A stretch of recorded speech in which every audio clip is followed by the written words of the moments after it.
Good morning, children. We start our lesson.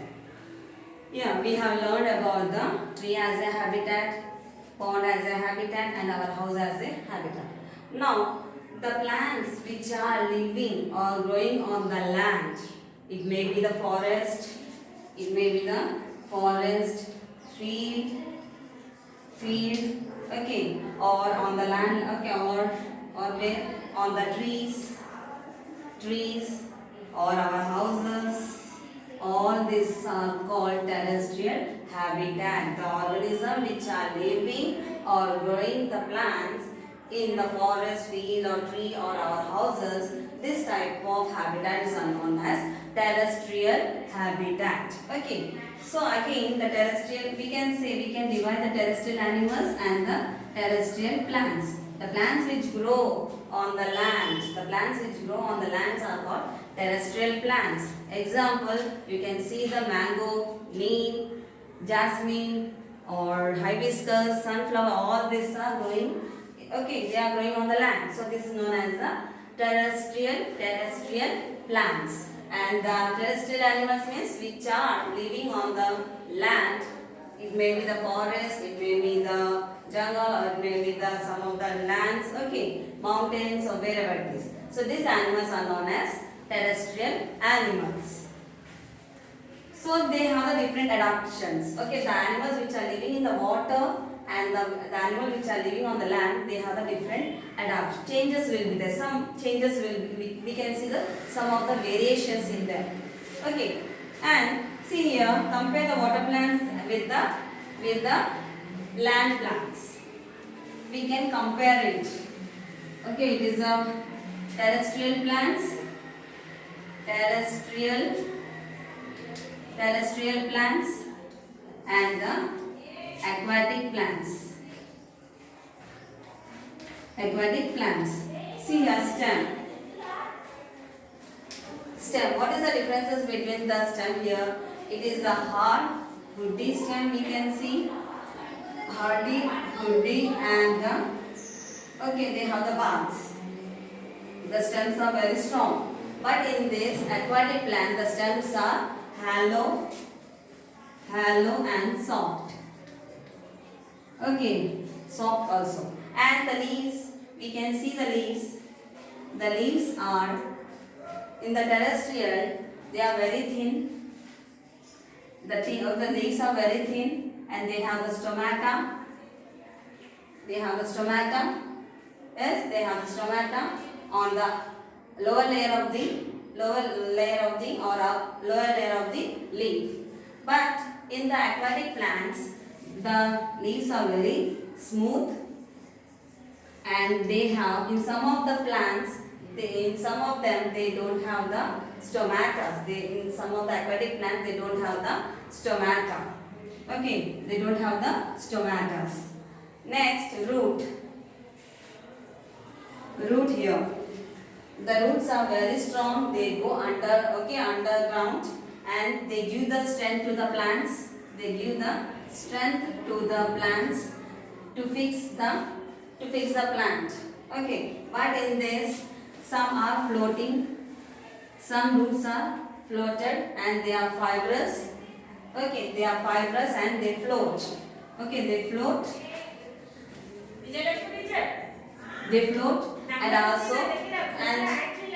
And also they, what they do, okay, in this, roots are floated and as well as they are fibrous. Okay, and also they are, what they are, the lotus. Have you seen the lotus? The roots are under the water. The roots are under the water. Okay. And what are the other changes you can see? They live on the land. Okay, they grow on the land. They live in. Okay, they also grow in the water.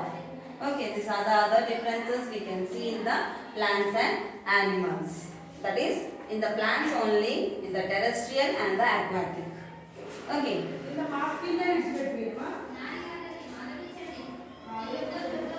So, we can see the diversity. See, here only the plants, again the plants only, but they have some changes. Diversity means some changes.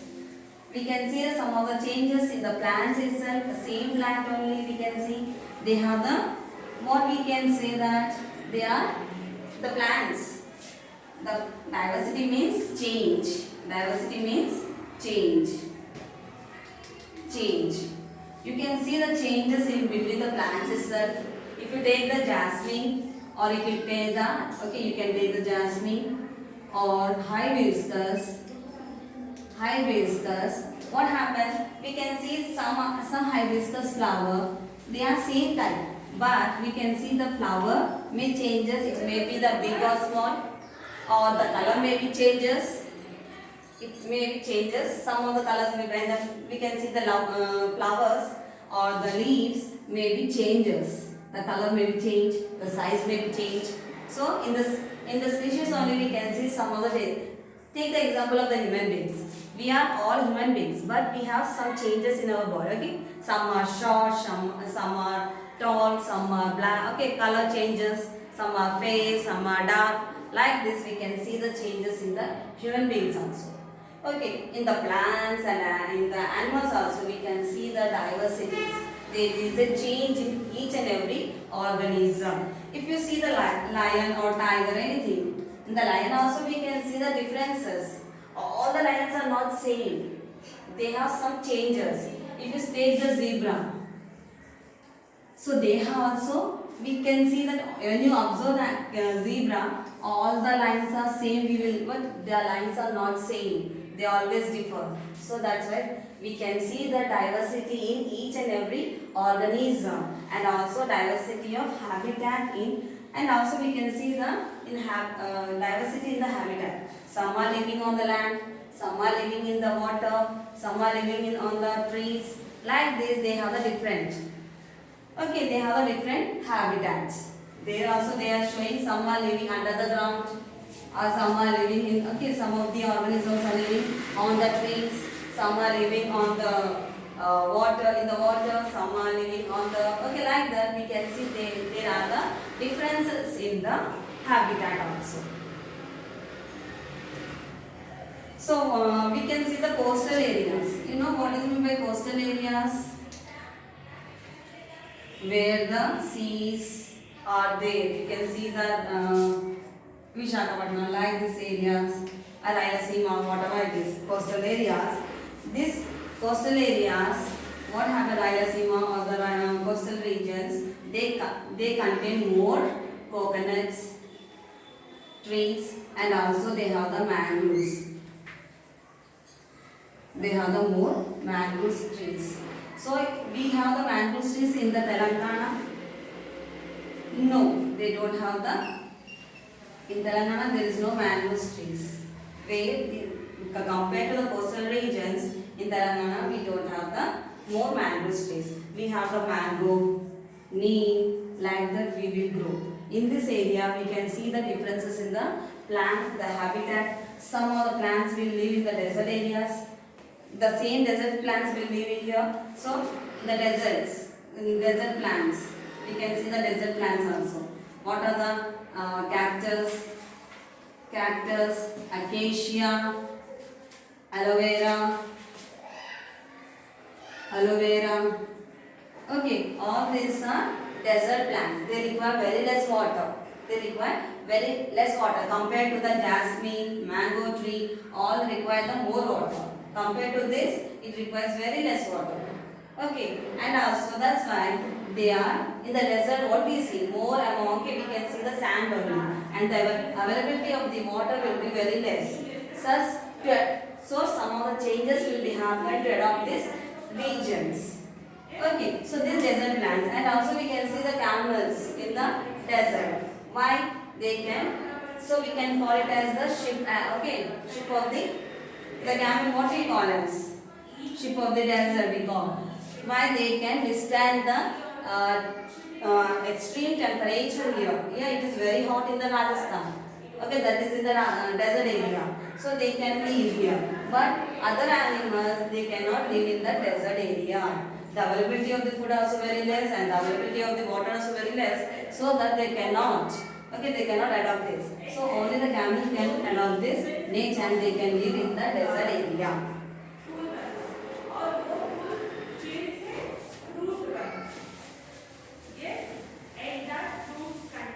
See here, we have and also learn the lesson thoroughly. Read the lesson. Are you reading the lesson? Yes or no? Children, are you reading the lesson? Read and also practice the diagram. So I am giving the diagram for you. Okay, what are the diagrams you have to draw? Okay, diagrams. Draw in your classwork. When I give the question answers to you, after that you have to draw the diagrams. Okay, pond as a habitat. Draw this is very important. Okay, draw this. Draw. Okay, draw. And pond as a habitat. Tree as a habitat. Tree as a habitat. Okay, draw this and also what you do means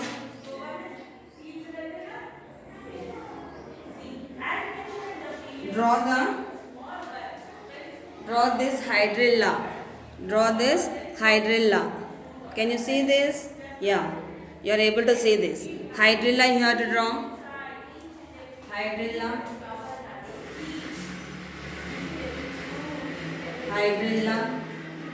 Draw in your classwork.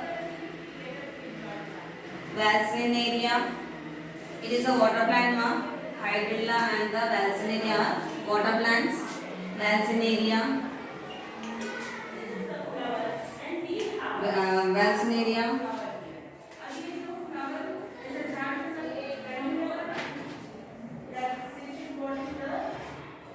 See here.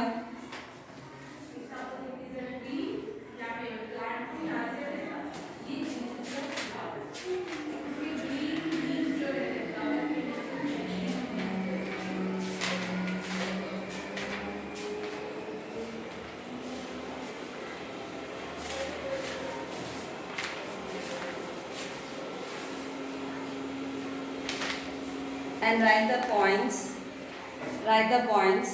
The first one, page number 61. Write the first point. Yes, habitat is a dwelling place for the plants and animals that gives them optimal condition for life. It is the first key point. And second one is temperature, moisture, air, water, food, shelter are the components of a habitat. Yes, this one.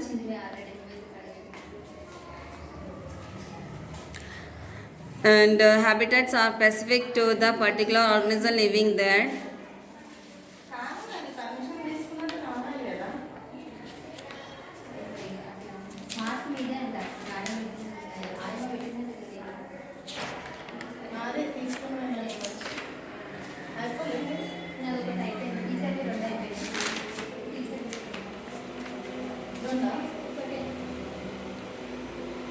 And write this alpine and mountain habitat, page number. Okay, write this keywords. Write the keywords. Okay, write the keywords. Page number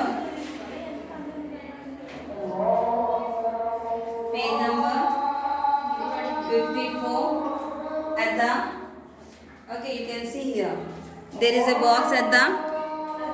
Can you see here? This one. Write this. Okay.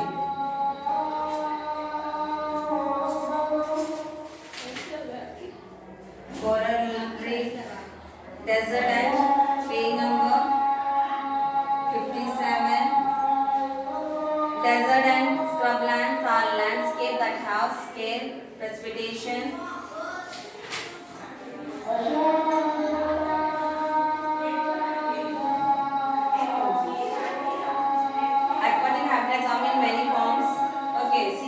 Aquatic habitats, page number 60. Page number 60. Aquatic habitats come in many forms: lakes, river, wetlands, marshes, lagoons, streams, river and swamps. Okay, we have write this one. Okay, as a keywords. Keywords are the key. Okay, and one more. Fresh water. Page number 61. Where fresh water mixes with the salt water, you will find the mangroves and salt marshes and the mud flats. Page number 61 also. Write these sentences. Okay. Important points it is not important point. Key points we can say. Key points it is. Not the keywords, key points.